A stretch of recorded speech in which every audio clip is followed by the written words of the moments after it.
As President Biden said yesterday, no one should turn away their eyes from the atrocities Russia is committing against the Ukrainian people.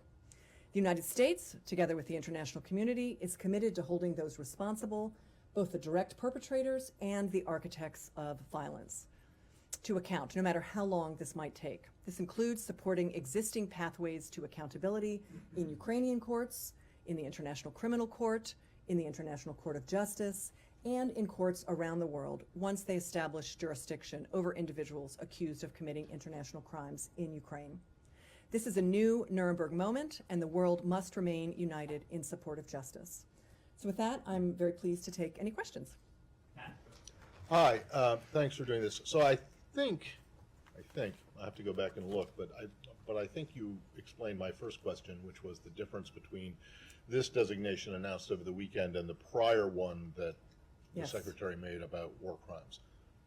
So I think I get that distinction now.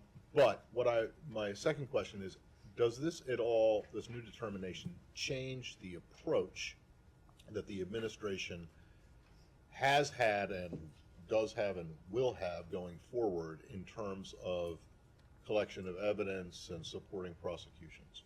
Yeah, thank you. Just to maybe elaborate on your first question, indeed, one of the distinctions is this widespread or systematic attack against a civilian population. War crimes can only be committed in an armed conflict situation. Many of the types of conduct do overlap, and so you could cumulatively charge if you were a prosecutor. But there are some war crimes that can be committed against combatants. So, for example, prisoners of war in custody, and we've seen that in Ukraine, that Ukrainian prisoners of war had been mistreated, and there have been efforts to cover up that mistreatment by Russia's forces. Here we have a widespread and systematic attack that's been directed against the civilian population. So that's the key distinction between those two crimes.